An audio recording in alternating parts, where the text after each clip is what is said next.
Money doesn't have to be hard. Money doesn't have to be hard. What is your money story? What is your beliefs about money? What did you adopt from your parents, your upbringing, or what you saw in your life? We're going to talk about your money story, but then also your money style and how you approach money. Once you know both of those, you can figure out a plan and a strategy to be able to unblock and unlock riches and millions of dollars, which is my goal for you on this channel, to help more regular people have more resources and money so they can be happier, more free, and do more good in the world. I also did a full review of this book, Make Money Easy by Lewis Howes, New York Times bestseller, on the channel, and others. Feel free to subscribe if you want more videos like this. Let's get into it. Understanding your style plus your story equals the new strategy that we can implement that will lead you to lots of money, lots of happiness, lots of peace. It's going to do praying hands. Lots of peace and fulfillment and potential to do a lot of good for more people, for yourself, but more people in your life. All right, so we're going to talk about your money story. Okay? It's the story you're telling yourself. So it doesn't mean it's true. You might think it is. You might believe, and that's the goal. Like if we think money does not grow on trees, that's going to influence our results or our lack thereof. If we think from our brain or believe that rich people are evil and mean, then why would we want to get rich?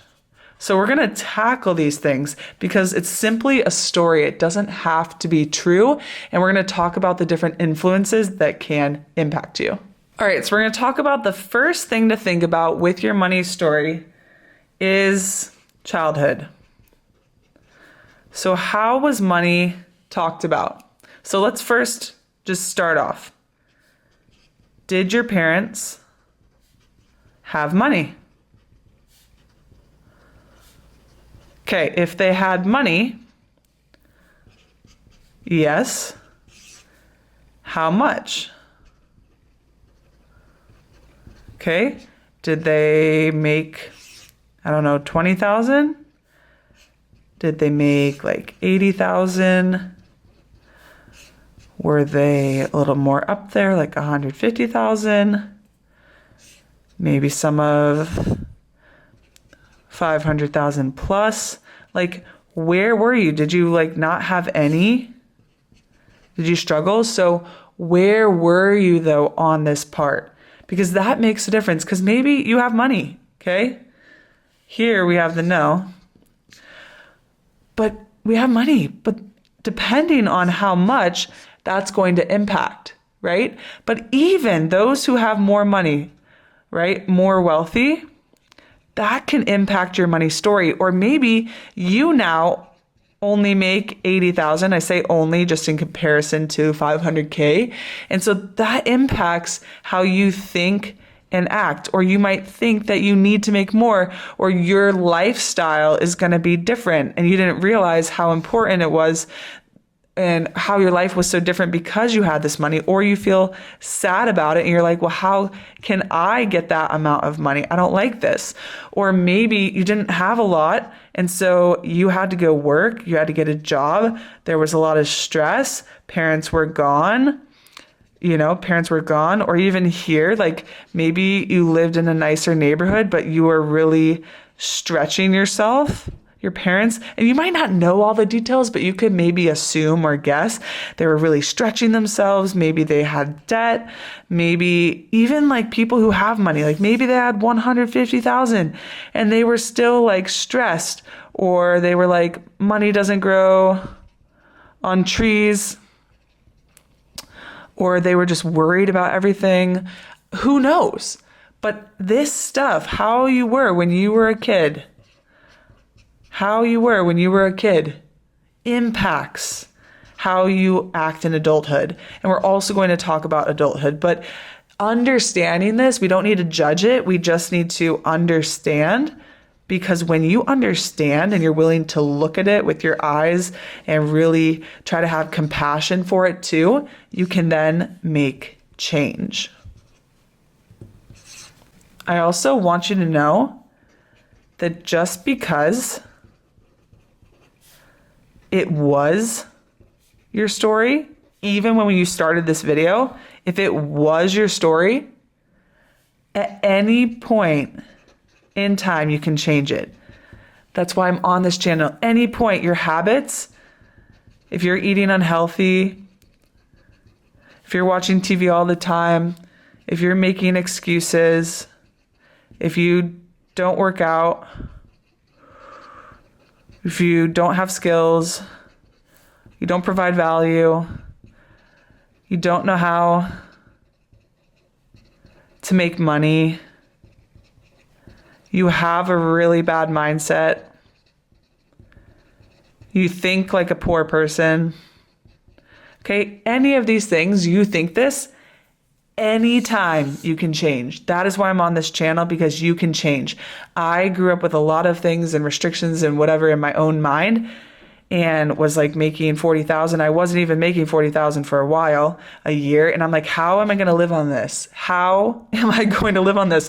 What am I doing? I'm a good person. I'm a decent person. I have potential. Like, what am I doing?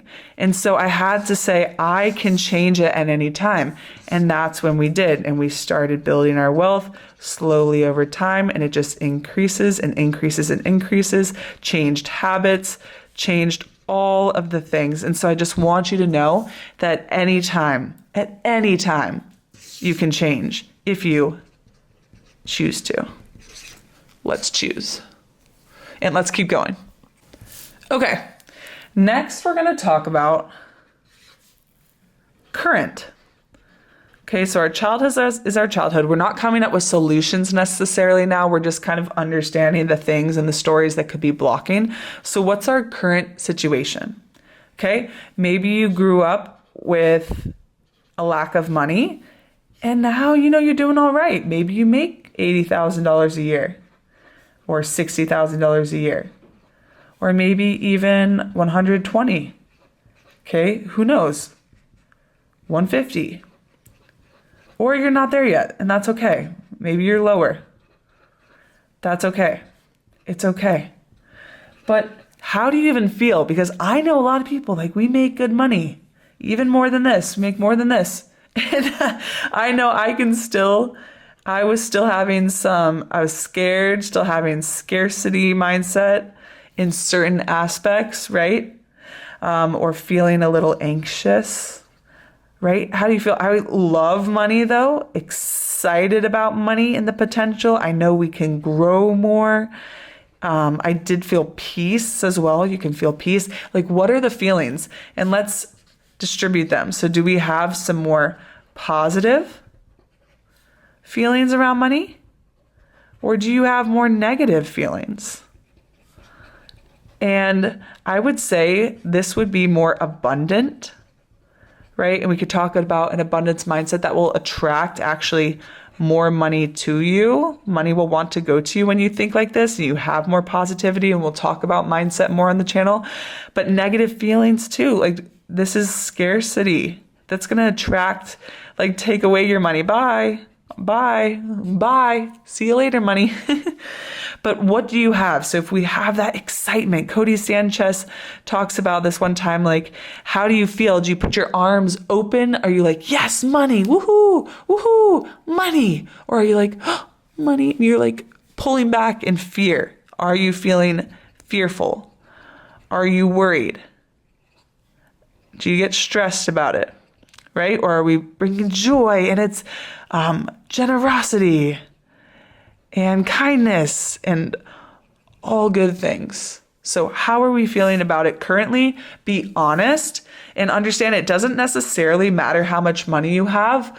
Like, some people would be surprised if they have this amount of money and they're like, well, if I had this amount of money or this amount of money or even more, $500,000, I'm going to feel so much better. You might a little bit, but surprisingly, there's a lot of people in this place that either don't manage their money well, that are poor managers, or that still have a lot of these negative feelings and lack and scarcity and fear. And we want to be aware of it so that we can work on it. All right.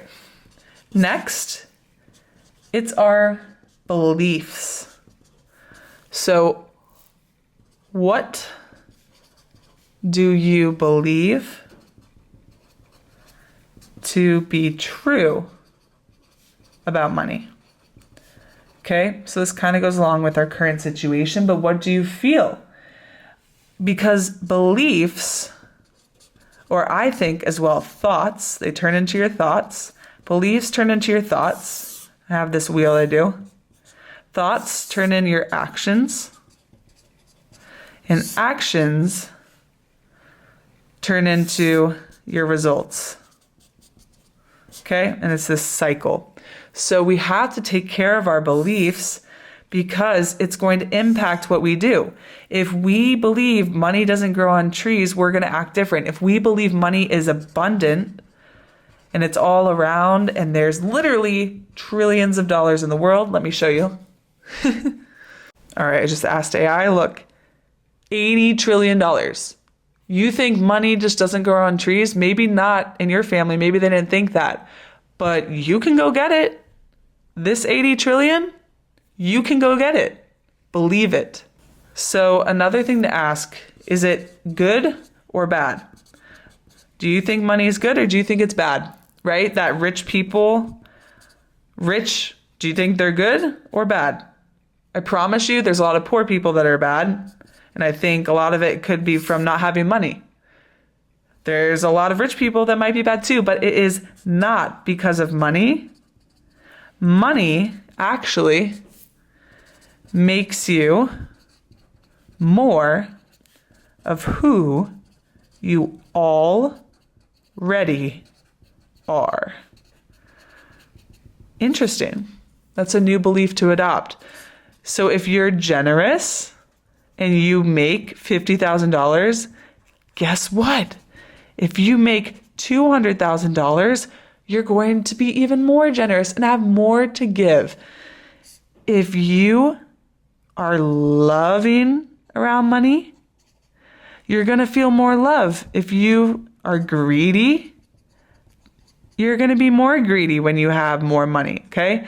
It is not necessarily that money equals bad.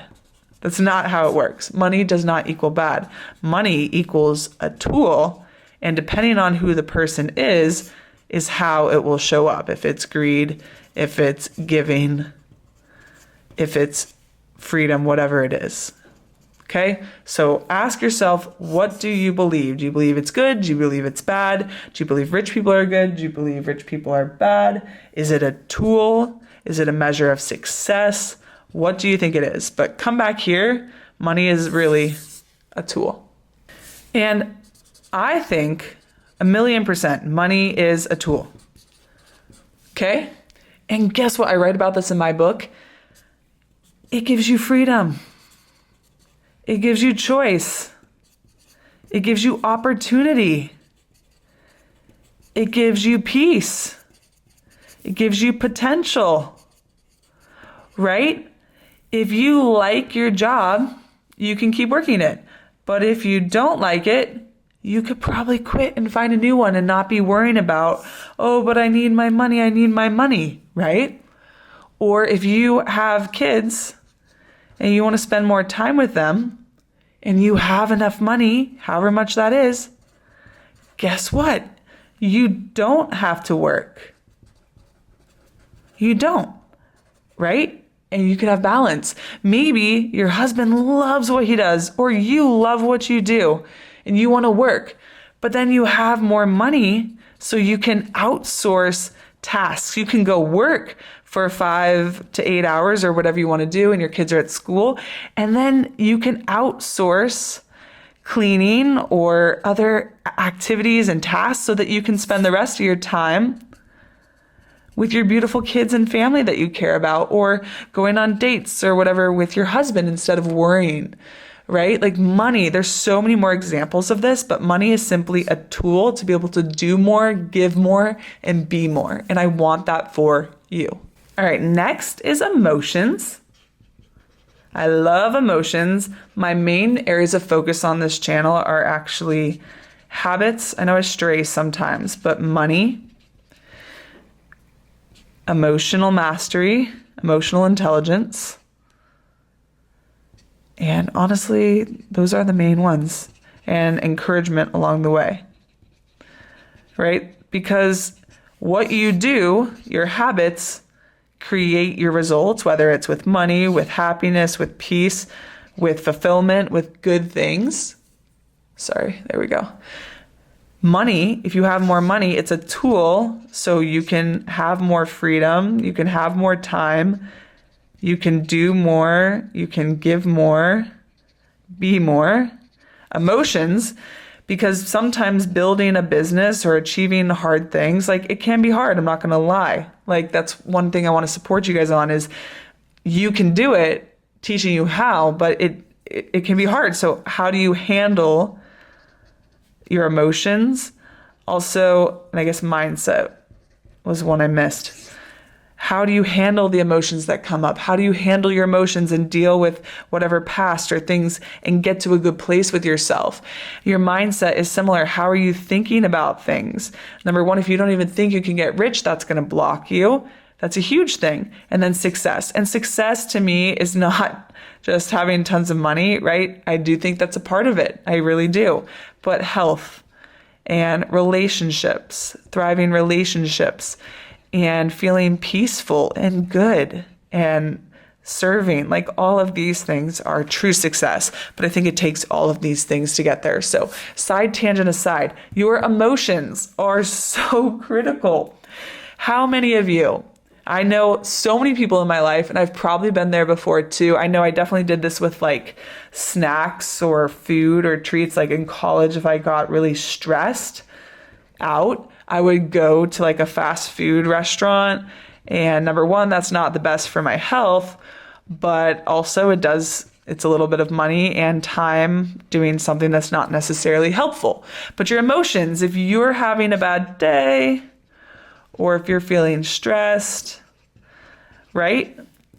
A lot of people go shop because it releases dopamine, which is a neurotransmitter that is a pleasure, like is responsible for pleasure and feeling good. You can get this in many ways naturally, with eating certain food, listening to music, exercise, like so many natural things.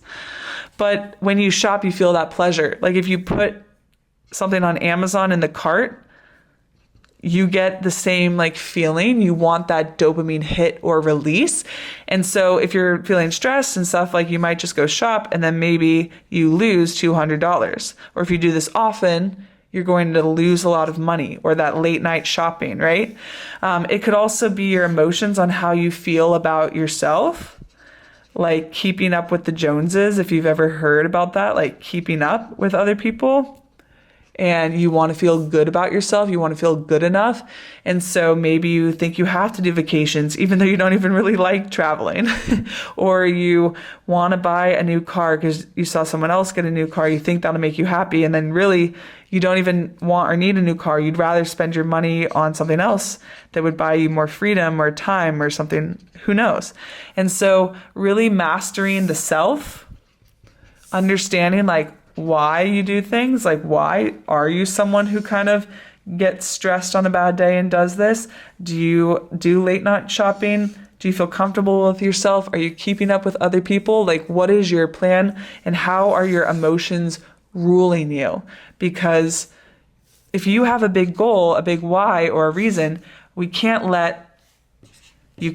let the emotions get in the way. It's going to be a roadblock to getting what you want. All right, number 5. What are your greatest fears? Okay, so fear, Lewis says, fuels action. Okay, this can be in a positive way or it can be in a negative way. I know that when I was making like $40,000 or not even that, and like I was not sure what I was doing. I wasn't super happy with my job, was kind of like, I don't know. Do I want to do this for the next 40, 50 years? I don't know. I felt stuck. I felt sad about it. I felt lost and confused. And I was like, what the heck? And so my fear of like being miserable at my job or being stuck there forever forced me to kind of realize, I need to make more money. And so I really started saving even more. I've always been a saver, but I really started saving more money in doing that. And it fueled my action. And honestly, it did in a positive way. Or even we were going to get this house and we didn't. And I decided to dive into financial education, and it ended up being a huge blessing. It wasn't necessarily fear here, but just like a understanding of, oh my gosh, money is the tool. We need more of it. And so how do we get there? But it can also be something like debt. Number one, are you scared of debt? Like, are you scared to get into it? Do you already have debt? Like so many people, it's crazy. Let's look that up really quick about debt. Thankfully, we're not in debt, but that can be a huge, huge thing for people with student loans or just any type of debt, credit cards, etc. All right, look here. The average American has $358,000 in consumer debt. It does include mortgages and other debts like credit cards, but crazy. Look at all that. $241,815 in mortgage debt, $23,317 in non-mortgage debt. Wow. So debt is huge. Are you like, oh my gosh, I got myself in this hole. I'm so scared. Like, how do I get out? Trust me, there's lots of ways. There's the debt snowball. There's the debt avalanche. There's a lot of ways I could help you. So if you're interested in that, comment below, let me know. But just your fears around it, around either not having it, or being stuck, etc. So what are those fears for you? Can you not live your life? Can you not help your kids? I know that was something I wanted more for my family and for my kids. Like I wanted more. And so I was like, I got to do more. Okay. And I love this one. Words. Love words. What words do you use? What words do you use around money? Interesting. So there's two sides. These are probably the more positive. These are probably the more negative. So we talk about saving, investing, providing value. We can have sales. There's abundance. We might raise capital, raise money. We're prosperous. Maybe entrepreneur, business, education, books, these types of things. And then we look at this side, maybe we have lack.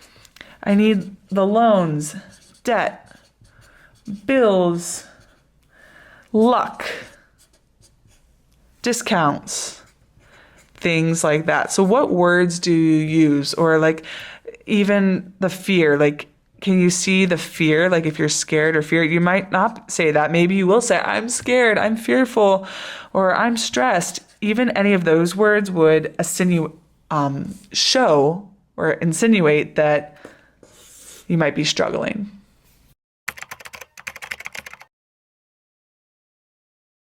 Okay, before we go into the styles, we're going to take a look at this quiz. There's a 10-question quiz in this book, but it says, congratulations, you had an unexpected windfall of money come your way.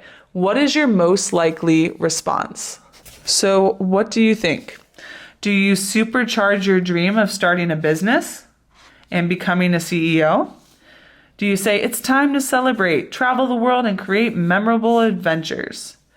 Do you check in with your close family and friends to see if anyone has a need? You looking for someone's need? Or would you put the money in a safe bank account while you analyze your current budget and make a plan for the best use of it? So think about it. What would you choose? All right, note your choice, and let's do one more. You saved some money and you're ready to make some investments. So you reached out to a financial advisor who wants to review your financial situation. What is your most likely response? You prepare questions that will challenge her to consider new investments that will help your assets grow even more than she could plan. Interesting. So would you prepare questions, consider new investments to help your assets grow even more? Do you feel a little stressed about the conversation since you don't feel like you have a grasp on the details, but you really enjoyed talking with her? You welcome an opportunity to secure your family's financial future. Before meeting, you check in with your key people to hear any needs or concerns. So you're always checking in with people if you notice that. And then D, you thoroughly prepare for the review by checking all the numbers and analyzing the data that you've personally gathered. So you check all the numbers and analyze the data. What would you choose? And I actually think it's valuable to do at least one more of these. Your friends suggest to hang out this weekend via group text, and you're open to ideas. So what is your most likely response? I know a great place to eat and can get us reservations. Plus, there's a show nearby with a theater and good reviews. I can get us tickets for it in advance. So they're ready to go, gonna get tickets. I'm in. We can explore the downtown area and pick a place that feels like what we want. Maybe a show after dinner or something fun. We'll figure it out together. Or what type of restaurants would everyone prefer? Are there any shows you've been wanting to see? I'm down for whatever the group decides. And lastly, what's our price range for dinner? It's a Saturday night, so we might want to consider reservations and the parking situation if we decide to go downtown. I'll look into some options. Okay, so we didn't do the whole quiz, but hopefully you tracked A, B, C, or D, what you chose. If your answer was mostly A, your style is the director. If you answered mostly B, your style is the energizer. If you answered mostly C, your style is the shepherd. And if you answered mostly D, your style is the analyzer. And maybe you had a mix, like I had a mix of A and D were my strongest. And so that's okay. But if you had maybe 8, it's a 10 questions. So 8 here, 2 here, you're probably more of the director, etc. And so we're going to talk about what each of these means so you can understand it.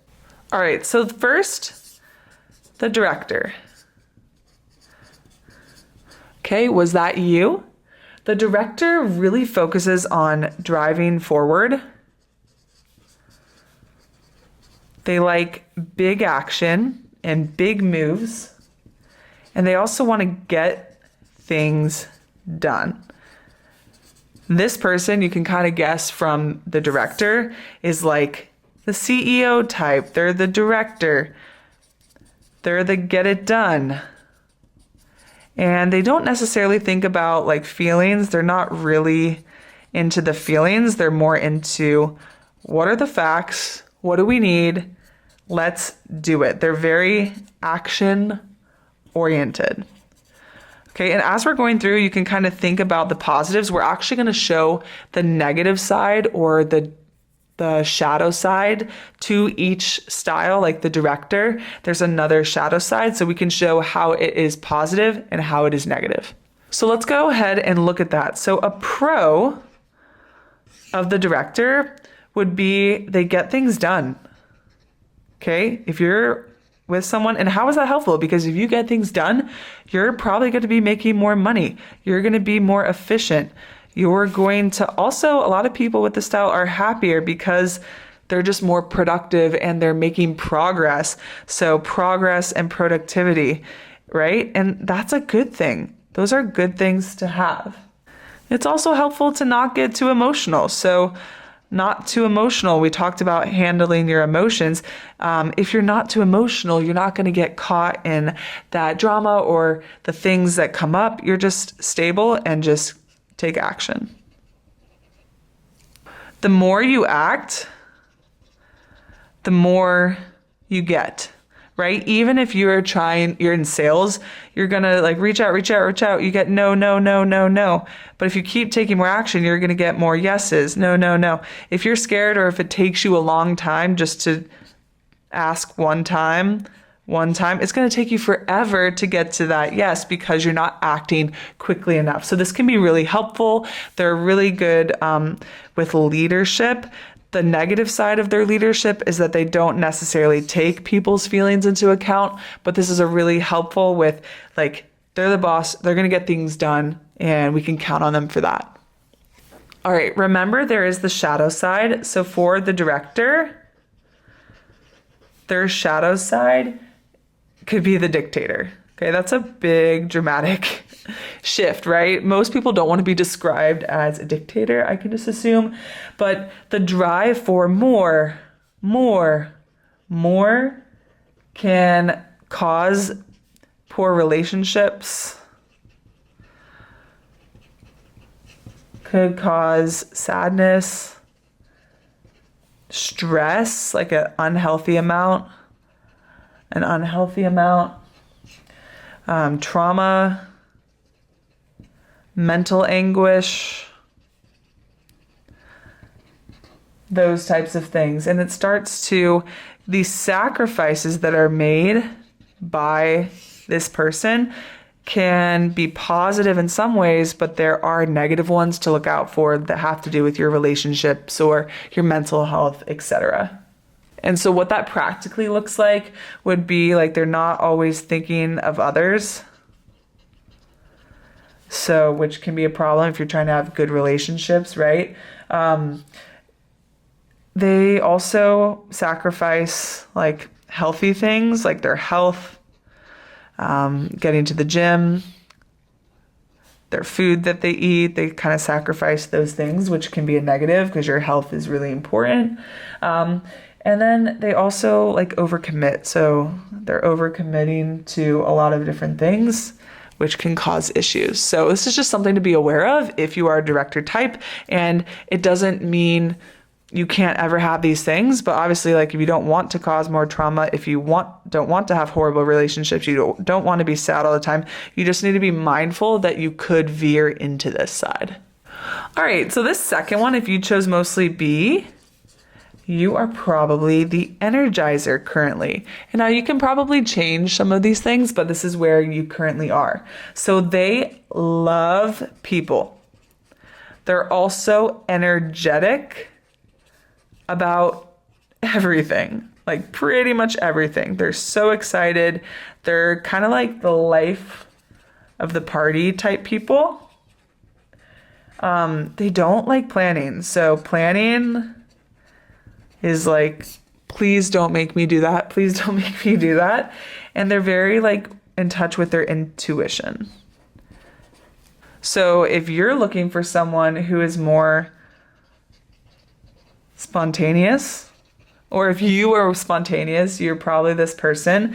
You might say things like, my gut tells me this, no plan, instead of stressing, like, they're like, yay, no problem. Hooray, this is happiness for me.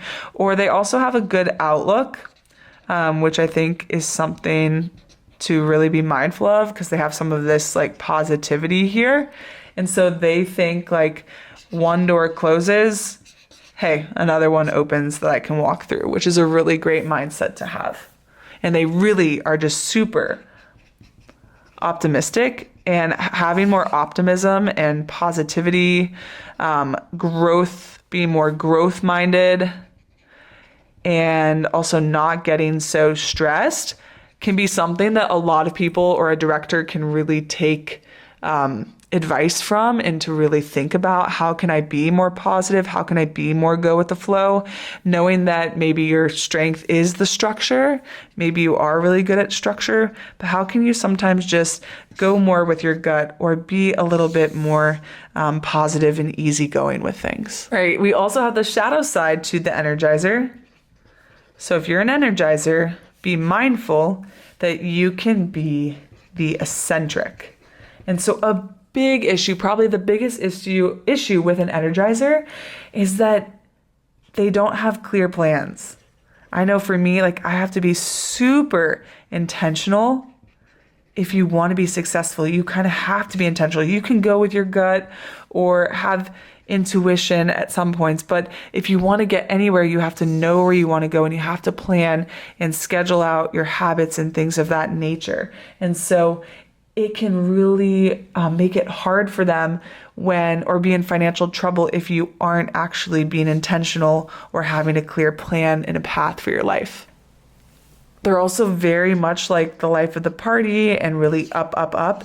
And it can be very draining for other people, not necessarily themselves. And so if you're always just like feeling this abundance and like I need to party and I need to have fun, like life isn't always fun. And so even though having fun can be beneficial, too much is not helpful to get to your goals. And so things might say they really rely on other people as well and validation. So like, yes, but do you like it? Like, they're like, do you like it? Like, I don't care if I like it. Do you like it? They really care about what other people think, maybe a little too much. They're like, it'll work out somehow, but like how? They might not actually know or be planning. They're just like, it'll work out, even if it might not. And they like to avoid a little bit. So money stuff makes me upset. You know, they're like the type of people, I just want to live. I just want to live and move on. And then the last one I would say about them is like, they'll say, oops, I forgot. Can I borrow money? Etc. So they're not very planned. They're just kind of going with the flow, which can be fun, but it's not necessarily going to be the most helpful. Number 3, the shepherds are so sweet. These guys are good people. They want to get along. So maybe they're super agreeable, if you've ever heard of that. Super agreeable, okay? They want everyone to feel accepted, happy, etc. They always ask, like, about you or others. And so they're like, well, what do you want? How are you feeling? So this is very nice, but they're making their decisions not necessarily based on them. They're making it based on how it will impact other people, which can be a block. It can be a very kind and compassionate thing, and people will be like, wow, they're so valuable. Wow, they really care. But it can block you if you're doing what they want and it's nothing that you want. Some great things about shepherds, they stick with plans. Though they're like, all right, as long as it's good for the group, we're going to stick with our plans. They also don't want to rush. So they don't rush. They're like, let's just take our time. Let's move slowly. Distractions aren't really a problem for them either. They're really focused on those people. So they're not worried about other things except for how are my people doing? And then they do try to work together. So they have this really great social side where they're able to say, how can we work together on this? How can we benefit each other? And so they're very good at bringing people together, which I think is very special about them. The shadow side of the shepherd is they kind of become a doormat.